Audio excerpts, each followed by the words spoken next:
فرن الزواق بدايته من 1999. هنشوف النهارده هيقدم لنا ايه من الحاجه وهي بتستوي لحد ما نقدمها للزبون.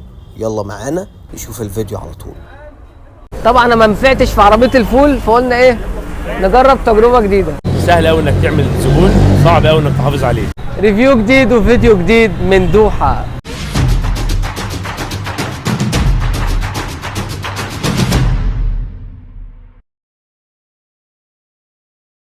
قبل ما نبدا الفيديو ما تنسوش بقى تعملوا لايك واشتراك في القناه وتفعلوا زر الجرس عشان تشوفوا كل جديد.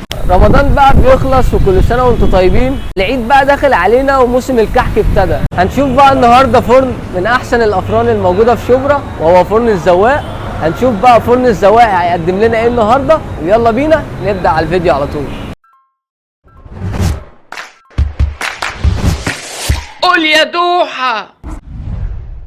النهارده بقى ايه هنبيع مع عم فتحي. طبعا انا ما نفعتش في عربيه الفول، فقلنا ايه نجرب تجربه جديده. ففتحي بقى ايه قول لنا كده ايه هنعمل ايه، والراجل اللي بره ده عايز ايه؟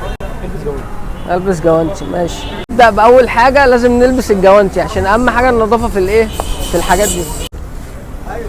اهم حاجه ايه نلبس الجوانتي عشان النظافه طبعا مهمه. انت بترص بقى ازاي وفهمني كده الدنيا هتمشي ازاي. ده اسمه ايه الاول عشان بس ايه ما اكونش ببيعه وخلاص. ده بتفور عادي، ده العادي كريز. تمام. حط واحده كده. تعالى كده صور لنا العلبه دي. اهم حاجه الرصه تبقى مظبوطه. اهم حاجه الرص تبقى ايه مرصوصه صح. اتكلم بس يا عم الحاج عشان معايا طلب والله دقيقه واحده. حاضر نمشي الدنيا يا معايا حاج. زبون والله دقيقه واحده.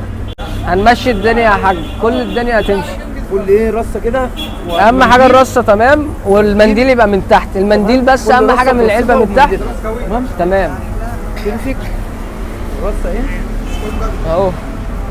ايوه بص انت بايدك بقى اهو اتنينات كده في العلبه.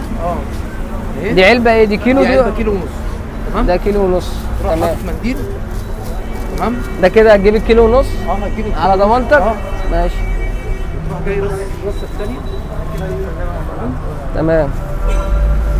اهم حاجه عشان ما قدملوش حاجه يعني عشان ما يروحش يلاقي حاجته ايه مكسره. تبقى الحاجه كده ايه اول حاجه مظبوطه. إيه؟ اهم حاجه تكون الرصه مظبوطه عشان الزبون ايه ياخد حاجته مرتاحه معاه ويمشي معاه مرتاح عشان بقى ايه في الطريق. بصور يا عم ابو حميد. احمد ايه امشي ولا لا خليك واقف ابوظ الصوره. خش في الصوره. فاهم حاجه الرصه تبقى مظبوطه عشان مثلا ايه في الطريق بقى ايه كل حاجه تبقى مظبوطه معاه عشان ما يروحش يلاقي حاجته ايه متبهدله منه. والبسكويت ده حلو ولا بسكوت ان شاء الله. انا لازم ادوق، انا مش جاي هنا ايه جامد والله حلو. كمان يعني بيعملوا جوده يعني سمنه بلدي مش حاجه اي كلام. كده هنروح ننزل. انت كده خلصتها بقت 2 كيلو يا فتحي. كده بقى ايه هيقفل لك العلبه كده. جت كيلو ونص عشان انا ما لحقتش الميزان. جت مظبوطه ولا ظبط الدنيا. قفل مظبوط. الباكج يا باشا جامد. الباشا تمام. تكتب ايه بقى عشان انا لما اجي اكتب نكتب الصنف اللي عليها واسمي صح. والاسم اللي هو هيسلم. بيكتب الاسم عليه عشان ايه بقى لو واحد اتلخبط في الاوردر ولا حاجه ايه هو اللي يلبس. شوف بقى الصنف اللي بعديه ويلا بينا. هندخل بقى ايه على الصنف الثاني ونشوف ايه الكلام معانا. هندخلنا على ايه بقى يا فتحي؟ ده الكحك ساده سكر. تمام. في من غير سكر. تمام. تمام. دي المرحله للتسكير الكحك قبل التعبئه. تمام. لازم يتسكر كويس ويجهز ويطلع بره. ده الساده خالص من غير اي حاجه. من غير اي حاجه. بالسمنه البلدي بقى بلدي. عندكم انتوا الحاجه ما شاء الله يعني. انا شايف ان يعني كمان مش حاجه عاديه، ده سمنه من احسن الحاجات يعني. الرصه بقى انا شايفها هنا مختلف. كنت بترص اتنينات هنا تلاتات. ده كيلو ونص برضه. كيلو ونص برضه. تمام. تلاتات. انا نسيت اسالك الكيلو هنا كان عامل له كام هنا؟ حلو والله. الكحك الساده هنا عندهم ب 190، انما البسكوت كان بكام؟ كريز ده ب 210 اللي هو بالكريز 210. انت موقفني جنبك. طب اعبي اعبي لازم اعبي علبه وانا هعبيها لك. تمام. تظبطها بعد كده. تلاتات في رصه واحده ولا بنحط منديل وبنكمل؟ وبعد كده ترص منديل. كل حاجه تكون ايه مرصوصه بنظام عشان ما تبهدلش بالزبون واخد حاجته ايه كويسه مظبوطه جودتهم كويسه بالظبط. حتى انا شايف ما شاء الله يعني السبب الزحمه والحاجه اللي عندهم ان هم يعني مهتمين بحته النظافه والجوده، وفي نفس الوقت السعر بتاعهم مش غالي. بقى المنديل بعد ما اخلص الرص تحط عليهم حاجه تاني ولا هو كده يجيب تاني لسه هنكمل. لسه ما كملتش كيلو ونص. عندكم هنا العلب كيلو وكيلو ونص واثنين وثلاثة ونص، واعلى حاجه 3 ونص. اعلى حاجه في عندهم العلبه هتبقى 3 ونص. ثالث حاجه بقى معانا هنشوف اللي هو البسكوت. عندهم كذا نوع من البسكوت مش نوع واحد. في فانيليا وبرتقال وشوكولاته وجوز هند. شوكولاته وجوز هند وفانيليا. تمام. وفي تقريبا لوكس. في التشكيله اللوكس اللي هي التشكيله بقى الثانيه اللي هي الموزه والحاجات الموزه والورده والكريسبي. لسه هنشوف كل ده. والشوكولاته وكل ده المرحله الجايه ان شاء الله. ده الكيلو منه كام؟ 190. 190. الفانيليا. ده الفانيليا. ده كده كيلو. امسك كده رصه بالرصتها فوق بعضيها. لا رص كده. تمام. اهم حاجه الرصه مظبوطه عشان ايه؟ حاجه تروح من البتاع وكمان ما يشتمناش يعني. ده كده كيلو. ده الكيلو. الرصه زي ما انتم شايفين كده حلوه. وهنشوف بقى كيلو ولا اوعى ايدك. يلا يابا. مظبوطه. حط يا باشا المنديل، ظبط الدنيا. شايف علبه الكيلو برضو شكلها حلو. استنى بقى انت بتكروتني كده. تعالى دي المرحله الثالثه. هنبدا في المرحله الثالثه. كل ما اقول مرحله واحد يعدي. في كذا نوع في الغرايبه. فهو عندهم اول حاجه الغرايبه الساده. وعندك ايه تاني؟ في كريز، في سوداني، تمام. في لوز، كسرات. الكيلو العادي خالص بكام؟ العادي ب 190. تمام. انا شايف ان في توحيد في الاسعار، فدي حاجه حلوه. السعر مش غالي برضو مقارنه للحاجات تانية. ادي الرصه اهي زي ما انتم شايفين كده. بعد كده بقى ايه؟ بنحط منديل ونرص عليها ايه عشان الغرايبه ايه من النوع اللي هي بتفرول على طول. سمنه بلدي. سمنه بلدي. كل هنا السمنه البلدي. كل حاجه تمام. بعد كده بقى ايه؟ نشوف برضو كذا نوع معانا. في عندهم كذا نوع بس انا بحب الساده بصراحه. العلبه دي كيلو. نص كيلو. دي نص كيلو. دي نص كيلو. تمام. عماني الزواق طبعا صاحب مخبز وحلواني الزواق. كل سنه وانت طيب في الاول. طيب يا حبيبي ربنا يكرمك. عايز اسالك يعني فرن الزواق بدا امتى وازاي؟ يعني عايز اعرف البدايه كانت فين. الاول نقول بسم الله الرحمن الرحيم والصلاه والسلام على سيدنا رسول الله صلى الله عليه وسلم. اللهم يسر لنا امورنا واشرح لنا صدورنا. احنا بفضل الله بدانا سنه 1999 الفرع دوت، والفضل ربنا سبحانه وتعالى الاول، وبعدين لوالد الحاج عمر الله يرحمه. الله يرحمه. ان احنا حافظنا على الجوده بتاعتنا وحافظنا على اسمنا. كان دايما يقول لي سهل قوي انك تعمل زبون، صعب قوي انك تحافظ عليه. فالكلمه ديت احنا فضلنا معانا وفضلنا ماشيين بيها. سهل قوي انك تعمل زبون لكن صعب قوي انك تحافظ عليه.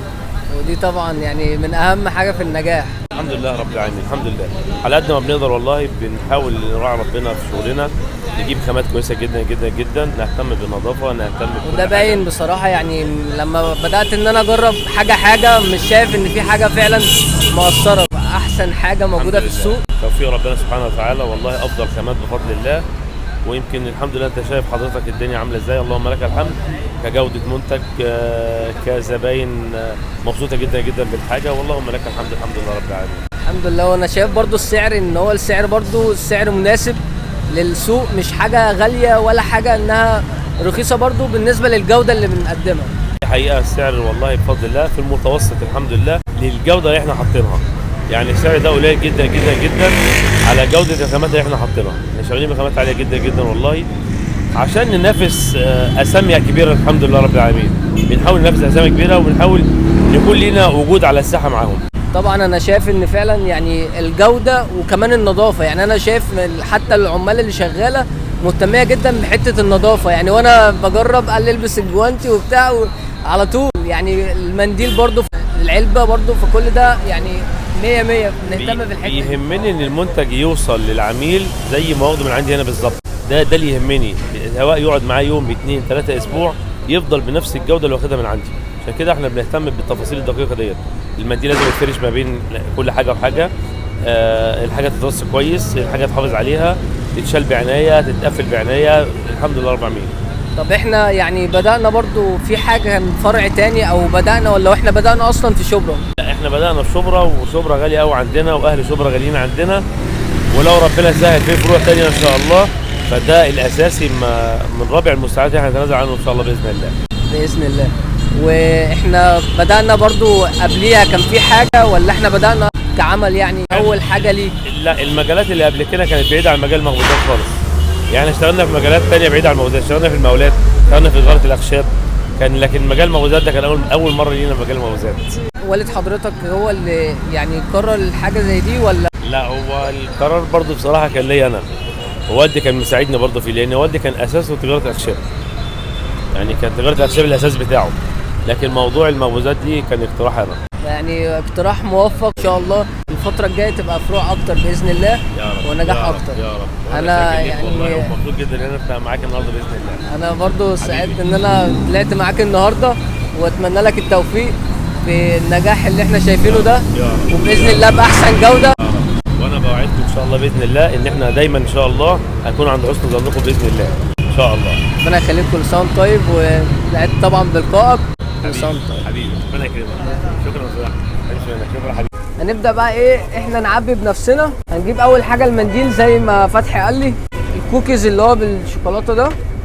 نبدا بقى نرص كده، اهم حاجه السرعه في الاداء. طبعا انا كده هخلص الاوردر بكره ان شاء الله. رد يا عم على التليفون، التليفون بيرن. الله، عدت النص كيلو بمراحل. اهم حاجه تحط الوزن بزياده. المنديل كده زي ما انتم شايفين من فوق 100 ماشي. ده الصنف والاسم بقى. بالراحه علينا يا فتحي، عشان ايه؟ عشان انت عارفني انا بفهم متاخر. الكيلو من ده بكام؟ الكيلو ده ب 190. 190 برضه. ده اي لوكس ب 190؟ اي بسكوت لوكس ب 190، واي بسكوت حتى الموزه. حتى الموزه عندهم بصراحه شكلها حلو قوي، وكمان طعمها احسن. المكنه دي برضه، وفي الموزه اللي هي المكنه دي، في اللي هي الكيس دي، ده كله ناعم. ده الزبده هنا اعلى من البسكوت العادي. العادي كمان. بس كشكل بصراحه ده انا شايفه احسن من العادي، يعني انا لسه ما دقتهمش، بس انا فاكر ان انا لما دقتهم قبل كده كان احلى.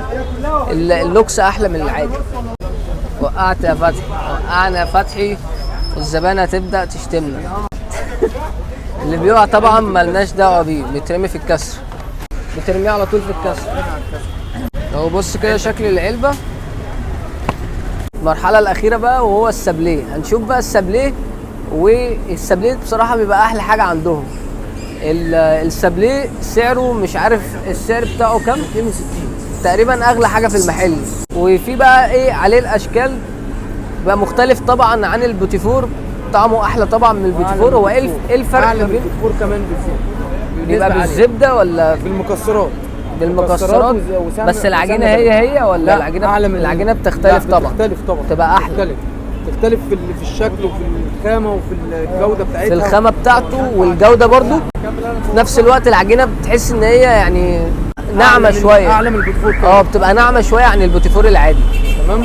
كمان بقى ايه بيحط لك ايه، عين جمل مثلا، مكسرات، اي مكسرات بقى، كاجو تبقى جامده. العلبه دي كيلو صح؟ العلبه دي كيلو.